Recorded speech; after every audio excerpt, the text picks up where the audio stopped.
Shalom Bapak Ibu sekalian, saudara-saudara semuanya dimanapun Anda berada. Mari kita datang kepada Tuhan, kita mengucap syukur kepada Tuhan. Sebab kasih setia, kebaikan, kemurahan dan anugerah Tuhan sungguh berlimpah dalam kehidupan kita semua. Mari sebelum kita memulai aktivitas kita hari ini, kita masuk ke hadirat Tuhan, kita mengucap syukur. Katakan kepada Tuhan, aku mengasihi-Mu Tuhan, haleluya. Bapa dalam surga, kami mengucap syukur pagi hari ini Tuhan. Engkau ada bersama dengan kami, menjamah hidup kami, seluruh umat-Mu Tuhan. Kami percaya kuasa-Mu menyertai kami dalam situasi apapun Tuhan. Kami percaya Engkau ada bersama dengan kami. Perlindungan-Mu, anugerah-Mu Tuhan selalu berlimpah atas kami. Terpujilah nama Tuhan, dalam nama Tuhan Yesus, haleluya.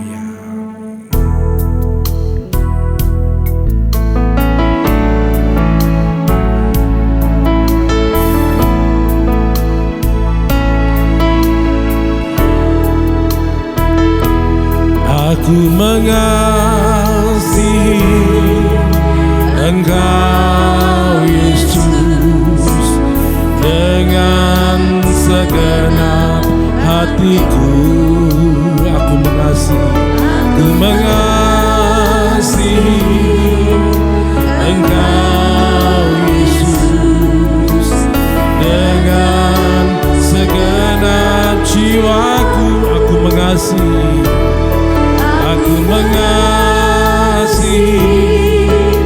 Engkau Yesus dengan segenap hatiku. Aku mengasihi Engkau Yesus dengan segenap jiwaku. Renungkan firman-Mu siang dan malam, ku pegang firman-Mu dan ku lakukan. Engkau tahu ya Tuhan, tujuan hidupku hanyalah untuk menyenangkan.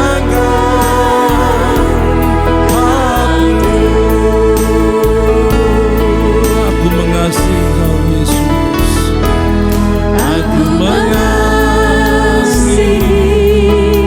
Engkau Yesus dengan segenap hatiku. Aku mengasihi Engkau Yesus dengan segenap jiwaku. Ku renungkan firman-Mu, siang dan malam, ku pegang perintah-Mu dan ku lakukan. Engkau tahu ya Tuhan, tujuan hidupku hanyalah untuk menyenangkan hati-Mu. Aku mengasihi-Mu Yesus, aku mengasihi Engkau Yesus dengan segenap hatiku. Aku mengasihi Engkau Yesus dengan segenap jiwaku. Ku renungkan firman-Mu siang dan malam, ku pegang perintah-Mu dan ku lakukan. Engkau tahu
tak terukur kasih,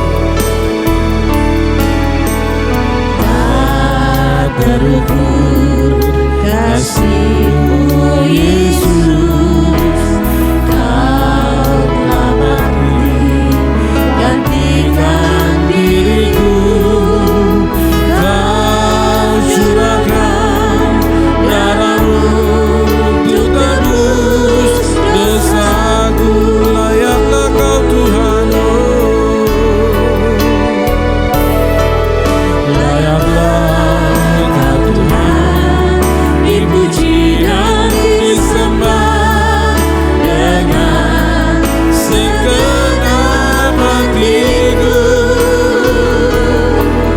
Layaklah Kau Tuhan, dipuji dan Disembah dengan segenap jiwa ragaku. layaklah Kau Tuhan, dipuji dan disembah dengan segenap hatiku. layaklah Kau Tuhan, dipuji dan Disembah dengan segenap jiwa ragaku. Layaklah Kau Tuhan, layaklah Kau Tuhan, dipuji dan disembah dengan segenap hatiku.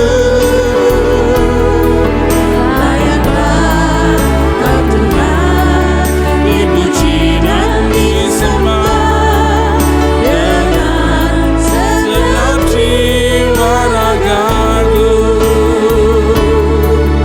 Dengan segenap jiwa ragaku. Dengan segenap jiwa ragaku. Haleluya. Layaklah Kau di tempat yang baik. Layani aku dirimu. Terima kasih Yesus, terima kasih Hanya bagimu Yesus. Haleluya, Kau layak terima pujian kami, Kau layak terima hormat kami.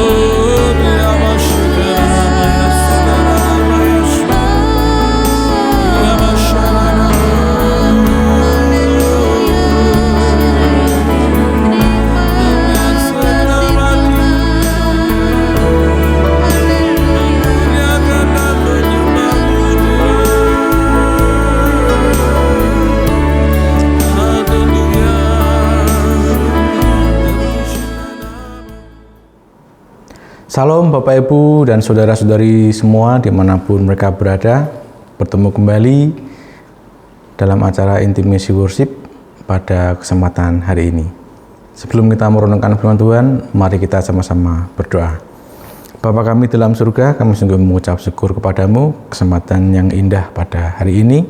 Kami boleh memuji dan memuliakan nama-Mu, dan kalau sebentar kami hendak merenungkan akan sebagian firman-Mu, berikan kami tanah hati yang subur sehingga kami boleh menerima setiap benih firman-Mu.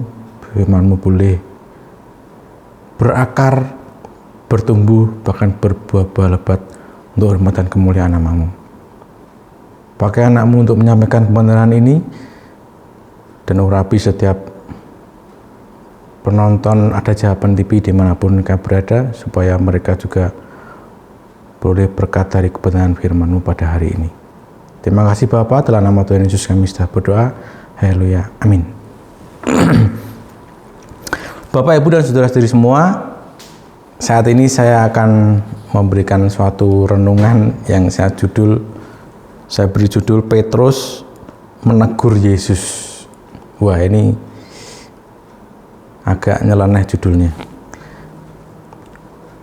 Dalam setiap perayaan Paskah, kita sudah tahu urut-urutannya bahwa ketika Tuhan Yesus di Taman Getsemani kemudian dibawa ke tempat pembantaian sampai di kayu salib. Di Alkitab ada satu ayat ini yang mungkin kita terlewatkan untuk merenungkan, yaitu dari kitab Matius 16 ayat 22. Tetapi Petrus menarik Yesus ke samping dan menegur dia, katanya, "Tuhan, kiranya Allah menjauhkan hal-hal itu. Hal itu sekali-kali tak akan menimpa engkau." Pada saat itu Tuhan Yesus sedang mengajar, kemudian selesai mengajar, Petrus menarik Tuhan Yesus ke samping dan menegur dia. Saya bisa membayangkan ketika ada seorang murid menegur guru besarnya. Petrus menentang apa yang dikatakan Yesus, sehingga ia menarik Yesus dan mulai menegur dia. Di sini Petrus memperlihatkan kasih secara berlebihan, semata-mata untuk melindungi Tuhan Yesus supaya dia tidak disalib. Ia menarik ke samping seolah-olah untuk menghentikan dan menghalangi dia, merangkul dan memeluk dia. Petrus mendekapnya karena tak tahan mendengar bahwa guru yang dikasihnya harus menanggung banyak penderitaan. Bisa juga Petrus menarik Yesus ke samping supaya ia bisa berdua sendiri dan mulai menegur dia. Ini bukanlah bahasa yang menunjukkan kuasa, tetapi kasih sayang yang besar, kecemburuan, dan keselamatan orang-orang yang kita cintai. Yesus Tuhan mengizinkan murid-muridnya bersikap bebas kepadanya. Tapi di sini Petrus menggunakan kebebasan itu secara berlebihan. Dia menunjukkan sikapnya seolah-olah mau membela Tuhan Yesus supaya menderita dan tidak disalib. Tetapi apa yang dikatakan Tuhan Yesus waktu itu kepada Petrus? Dalam Markus 8 ayat 33, maka berpalinglah Yesus dan sambil memandang murid-muridnya, ia memarahi Petrus, katanya, "Enyalah iblis, sebab engkau bukan memikirkan apa yang dipikirkan Allah, melainkan apa yang dipikirkan manusia." Wah, tentu kita sangat tidak terima kalau kita sedang menegur seseorang kemudian dikatakan, "Hei iblis," seperti itu. Pasti akan sangat sakit hati. Kristus menegur Petrus karena perlawanannya. Ia berpaling seperti seorang yang tersinggung dan memandang murid-muridnya untuk melihat apakah murid-murid yang lain juga memiliki pikiran yang sama dan menyetujui Petrus dalam hal ini. Jika mereka seperti itu, mereka juga akan menerima teguran seperti yang sekarang akan diterima Petrus, dan Yesus berkata, "Enyalah iblis." Petrus tentu tidak menyangka kalau akan mendapat teguran yang sedemikian tajam untuk nasihatnya yang begitu baik menurut dia. Mungkin dia berharap mendapat pujian atas kasihnya kepada gurunya itu. Pujian dari murid-muridnya yang lain terutama. Kristus melihat kesalahan dalam perkataan dan perbuatan kita yang kita tidak sadari dan tidak kita ketahui dari roh apa asalnya, sedangkan kita tidaklah demikian. Bapak Ibu Saudara, usaha Petrus agar Tuhan tidak pergi ke salib itu sama dengan pencobaan di padang gurun. Iblis dengan sangat licik memakai salah satu murid yang terdekat dengan Yesus untuk menggagalkan rencana Allah. Nah, di sini saya belajar bahwa kekurangtahuan kita atau pengetahuan kita yang kurang akan rencana Allah dalam kehidupan kita, itu bisa dipakai untuk iblis menggagalkan rencana Allah.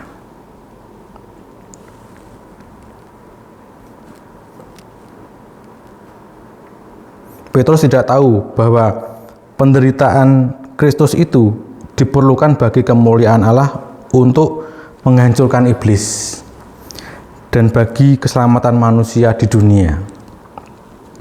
Ia tidak tahu bahwa kapten keselamatan kita harus disempurnakan melalui penderitaan, sehingga dapat membawa banyak jiwa ke dalam kemuliaan. Orang-orang terdekat kita yang kurang wawasan rohani dan lamban untuk mengerti rencana Allah dapat dipakai pemikirannya oleh iblis untuk menggagalkan rencana Allah dalam hidup kita. Orang-orang terdekat berarti bisa keluarga, bisa teman dalam pergaulan, teman dalam pekerjaan, dimanapun itu, bisa dipakai iblis untuk menggagalkan rencana Allah dalam hidup kita. Seringkali godaan yang paling menyakitkan dan halus berasal dari orang-orang terdekat itu. Kerajaan Allah merupakan prioritas tertinggi dalam kehidupan kita, bukan preferensi pribadi, hak istimewa pribadi, atau tujuan pribadi.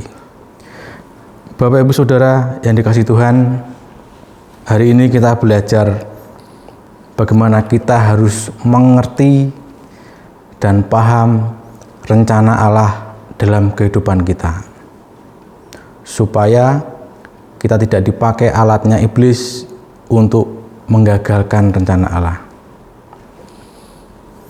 Mari kita merenungkan kebenaran firman ini dalam kehidupan kita. Siapapun kita, mari kita lebih intim lagi bergaul dengan Allah, sehingga kita mengetahui rencana dan kehendaknya dalam kehidupan kita. Dengan demikian kita bisa dipakai alatnya Allah untuk memuliakan Dia, bukan dipakai alatnya iblis untuk menggagalkan rencana Allah dalam kehidupan kita. Mari kita berdoa. Bapa kami di dalam surga, pada kesempatan hari ini kami menaikkan ucapan syukur dan terima kasih atas penyertaan-Mu dalam kehidupan kami. Dan kami boleh belajar dari seorang murid yang bernama Petrus, di mana kami harus lebih sungguh-sungguh lagi mengenal Engkau. Kami lebih sungguh-sungguh lagi mengenal Engkau dan rencana Engkau dalam kehidupan kami, sehingga kami tidak dipakai alatnya iblis untuk menggagalkan rencana-Mu yang indah dan luar biasa dalam kehidupan kami. Ampuni setiap kami apabila masih ada kepentingan pribadi dalam diri kami untuk menggagalkan rencana Engkau dalam kehidupan jemaat-Mu. Terima kasih kepada Bapa yang baik. Saat ini kami juga berdoa untuk bangsa dan negara kami, pemerintah negara kesatuan Republik Indonesia ini, mulai dari Presiden, Wakil Presiden, seluruh jajaran kabinet pemerintah dari yang tertinggi sampai yang terendah, pimpinan dan anggota TNI Polri, berkati Tuhan mereka semua dengan hikmat, dengan kekuatan, dengan kesehatan yang daripada Engkau, sehingga boleh memimpin, menjaga keamanan dan ketentraman bangsa dan negara ini. Kami boleh merasakan sukacita dan damai sejahtera. Kami juga berdoa untuk para tim kesehatan, dokter, para perawat, dan para tenaga medis lainnya, supaya diberi kekuatan dan kesehatan dimanapun mereka berada ya Bapa. Kami juga berdoa supaya ada kesembuhan bagi pasien yang terpapar COVID. Kami berdoa buat orang-orang yang terbaring sakit berputus asa, putus pengharapan,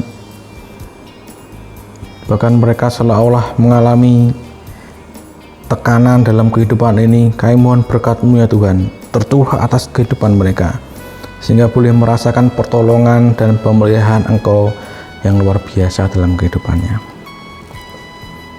Kami juga berdoa untuk para penonton yang mengikuti program Intimacy Worship ini. Kami berdoa supaya tetap ada perlindungan, pemulihan, baik itu dalam keluarga, kesehatan, pekerjaan, pelayanan, dimanapun mereka berada, diberikan kekuatan, diberikan kesehatan, dan penyertaan-Mu luar biasa dalam kehidupannya. Kami semua boleh melewati masa-masa yang sukar ini oleh karena Engkau yang menyertai kami semua. Terima kasih kepada Bapa yang baik. Bersama dengan seluruh umat-Mu di seluruh dunia, kami mau berdoa sesuai dengan yang sudah Tuhan Yesus ajarkan kami untuk berdoa. Bapa kami yang di surga, dikuduskanlah nama-Mu, datanglah kerajaan-Mu, jadilah kehendak-Mu di bumi seperti di surga. Berikanlah kami pada hari ini makanan kami yang secukupnya, dan ampunilah kami akan kesalahan kami, seperti kami juga mengampuni orang yang bersalah kepada kami. Dan janganlah membawa kami ke dalam pencobaan, tetapi lepaskanlah kami daripada yang jahat. Sebab Engkau-lah yang mempunyai kerajaan dan kuasa dan kemuliaan sampai selama-lamanya. Dalam nama Tuhan Yesus kami sudah berdoa. Amin. Sampai bertemu, Tuhan Yesus memberkati dan tetap semangat.